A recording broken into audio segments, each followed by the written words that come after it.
Hey everyone, Scott here to discuss The Killing of a Sacred Deer, starring Colin Farrell, Nicole Kidman, Barry Keoghan, Raffi Cassidy, Sonny Suljic, Alicia Silverstone, and Bill Camp, directed by Yorgos Lanthimos. Now, before I get into this, I've never seen this movie before, and I don't know much about it, except it's the director of The Favorite and The Lobster. So I added it in my Yorgos Lanthimos filmography. So let's just get into this movie and see how this goes.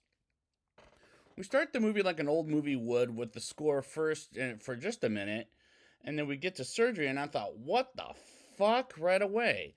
As that scares me, and I thought, turn that shit away from me, as we learn the main character is a doctor, which is an interesting choice, but at the same time, scared the shit out of me. We get introduced to Dr. Stephen Murphy, played by Colin Farrell, after surgery, and he meets someone who has been stalking him for this whole movie, named Martin, played by Barry Keoghan, having lunch with Stephen, and he gets Stephen a gift,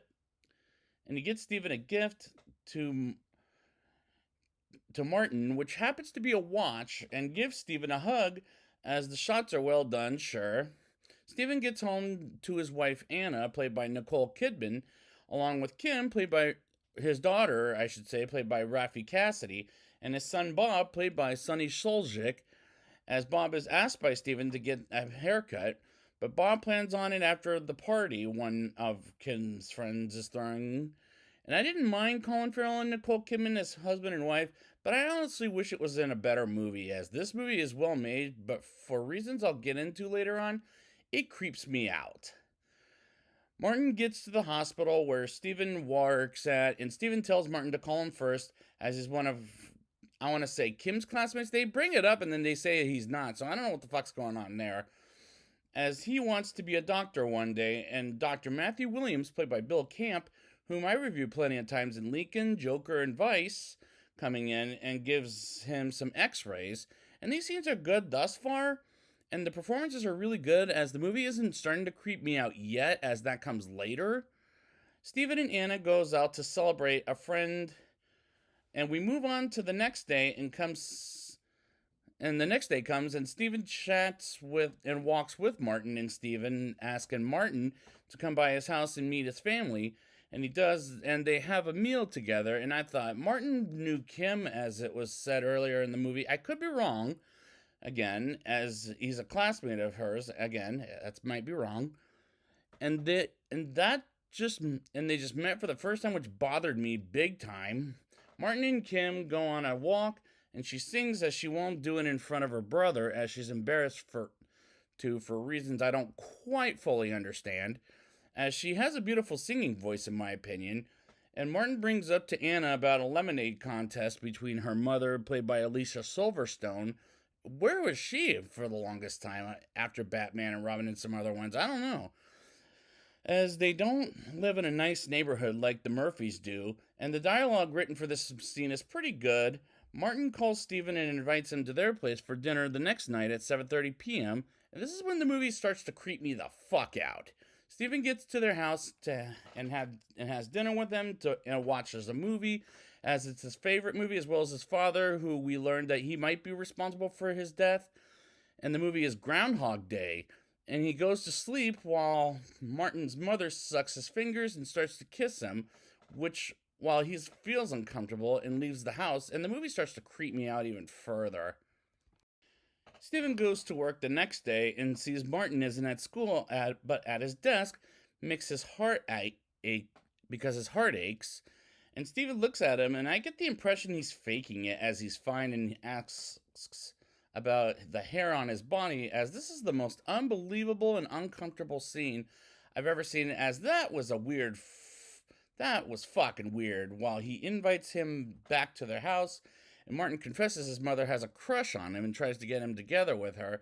While he's a married man, and I'm not the type of person who forces things like the way he does with a married man or a woman or anybody in general, as that is an awkward and terrible situation. And Barry Keoghan, don't get me wrong, he does a good job at being a creep, but oh my god, this movie is fucking weird in so many levels. Stephen tries to get Bob out of bed, but he can't stand up because his legs are numb. And Stephen and Anna go to the hospital where he works at to see a neurologist to see his legs. And the score to this movie was pretty distracting, like it was in The Favorite. And Bob almost gets out of the hospital, but he falls down like he might be getting crippled and learns more about the situation Bob is in while Martin takes Kim home without a damn helmet, which is super dangerous, by the way, folks. Don't do that. While he doesn't wear one either, which is, again, dangerous and not a smart choice for the movie to make.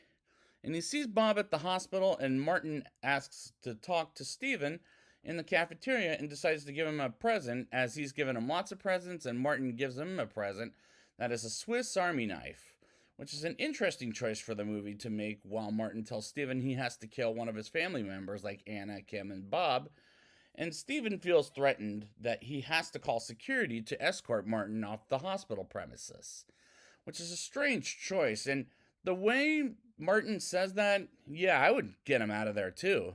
Stephen forces a donut in Bob's mouth while he's not hungry, and that's a word. There is a word that they'll say later in the movie, which is called where they don't want to eat anything while at the hospital. But the word I'm looking for is psychosemantic disorder. So that's basically 3 words. As Stephen comes off like a prick to his son during that scene, Martin is at their house and almost has sexual intercourse with Kim, but Martin decides to leave because it's getting late. As she falls in love with him, and this is a dilemma for the movie to make. If she goes off with him or not, which is a strange dilemma in my opinion. Stephen learns Bob's legs are paralyzed as he tries to take him for a walk, but he can't because he's paralyzed in the legs, and plays a game of something they don't know about each other. And Stephen says he masturbated at Bob's age, which is, I believe, either 9 or 10 years old. And Bob doesn't have a secret of his own, as he threatened to shave his head, and Stephen is the one that threatened Bob to shave his head, or else he'll eat his own hair. That makes him look like a dick. And I'm starting to sour on the Colin Farrell character, I must say. Kim starts to have the same psychosemantic disorder as Bob, as she can't walk and can't eat food as she spits it out and gets crippled, and Stephen goes to Martin's house and tries to have a talk with Martin, but he's unfortunately not home. And Stephen threatens Martin and his mother and chats with Anna about his issues, as he has a shit ton of issues, which, come on, people do, as he wants to go to the police about it, and Anna believes they won't do anything about it, which, believe me, they won't. And Stephen confesses he sees Martin quite often, as Anna gets a call from Martin, and he's at the hospital, and she stands up briefly to go to the window, and I thought she better not commit suicide, and thank God it doesn't come to that point. But she eventually falls down, as does Bob, and Anna doesn't want Kim to see nor talk to Martin anymore, and she says fuck you to Anna and takes Kim's phone away from her. And that left me asking what the fuck, as does this entire movie, as it makes questionable choices right off the bat. For example, the characters are going from likable to unlikable. Anna comes to Martin's house to talk with him about not going near Stephen and Kim, as he's led to believe Stephen was flirting with his mother, based on those scenes earlier. He wasn't, while he was eating spaghetti in the weirdest way, as that was a little distracting in my opinion.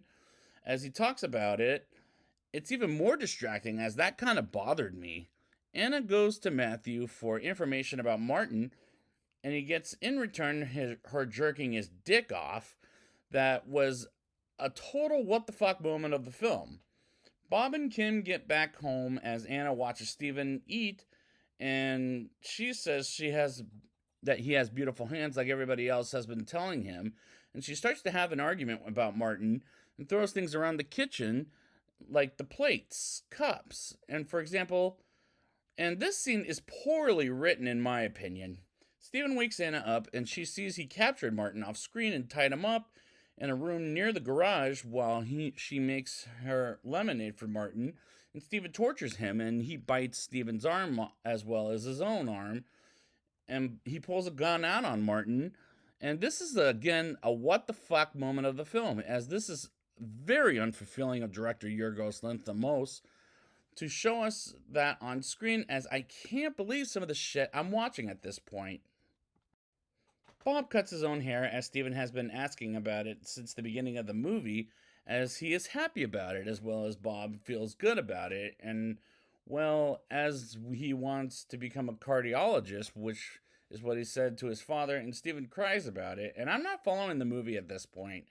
The school principal calls Steven about Kim and Bob's strengths and weaknesses, and he asks between Kim and Bob which one is the best, and the principal says it's a difficult question, which it is, don't get me wrong, while Anna brings Bob and Kim into the room where Martin is being tortured, as Martin is telling Bob to go back to bed, while Anna kisses Martin's feet, and again, what the fuck was that all about? As Anna brings Bob back to bed, as Martin says Bob is about to die, and she said do something about it, and she sucks on Steven's fingers, and maybe toes, and kisses him like Martin's mother does, and gets naked for what reason? As I didn't understand that scene at all, as this movie is a little bit too long at 2 hours, and that scene could be in the editing room floor, in my opinion. Kim visits Martin and wants to let him go while she gives him a light and a cigarette, while Steven sees she's out of her bed and gets Anna up but she asks him to try harder at convincing her he loves her, which I don't necessarily believe to begin with, and she crawls away from home until Steven and Anna find Kim in the sidewalk, which is a very strange scene, as the score was distracting me from the scene too. Anna decides to let Martin go and tells Steven about it, as it wasn't going to solve anything while he slaps her in the head and calls her an idiot, and Kim is talking to the point she gets distracted, and Anna randomly smacks Kim in the face, and there's the director's signature of randomness, which I don't necessarily like. Meanwhile, Bob's eyes start to bleed, and he asks Steven who his best friend is, as Bob has 3 in his class, and Steven forces to make a choice of shooting Anna, Kim, or Bob while all tied up with bag heads that I swear to God made them look like the Ku Klux Klan. But it doesn't turn out that way, because one of them is blue, while Steven puts a black hood in his head and doesn't shoot Anna nor Kim, but he shoots Bob and it kills the boy. And the last scene is of Steven, Anna, and Kim at the diner where he met with Martin earlier in the film, and Martin walking by them, and they stare at each other as Steven, Anna, and Kim walk out of the diner and never look back as Martin ever again.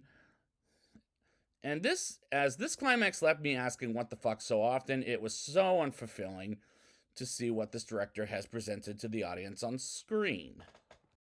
Now it's time for my rating. I'll give this movie a 4.4 out of 10. Don't get me wrong, the movie is, again, very well made, and the performances are really good, but unfortunately, the subject of the movie just creeps me out, as the subject of the movie really creeped me the fuck out, as this movie is awkward, and there were times it made me too uncomfortable. Barry Keoghan does a good job at portraying a creep, but that is what makes this movie so fucking weird, as I left thinking what the fuck way too often, as the score was distracting me like it did in The Favorite, and we barely get the randomness of director Yorgos Lanthimos' style, as it makes strange but yet questionable choices, like making the characters likable to unlikable. I was unfulfilled by the climax as well as the movie itself, and I can't believe this is this director's style. And if Poor Things turns out as bad as any of the films I reviewed for his filmography, this is going to be a bumpy ride for me if I ever return to this director's work, because he makes random choices that I don't really care for. And this will be the least impressive director I've ever reviewed for the show. So unfortunately, it pains me to give this movie a mild non-recommendation, as I don't like The Lobster, I didn't like The Favorite, as I'm not going to review it again. And I already did because I did that before when it was nominated for an Oscar back in, I want to say, 2019? I forget. And I'll watch it again before I get to Poor Things, but I'm not going to review it again. But yeah, at the end of the day, I didn't really care for the movie either. So I'd like to thank you guys for joining me, and I will be back with Poor Things And until then, oh boy, here comes a bumpy ride.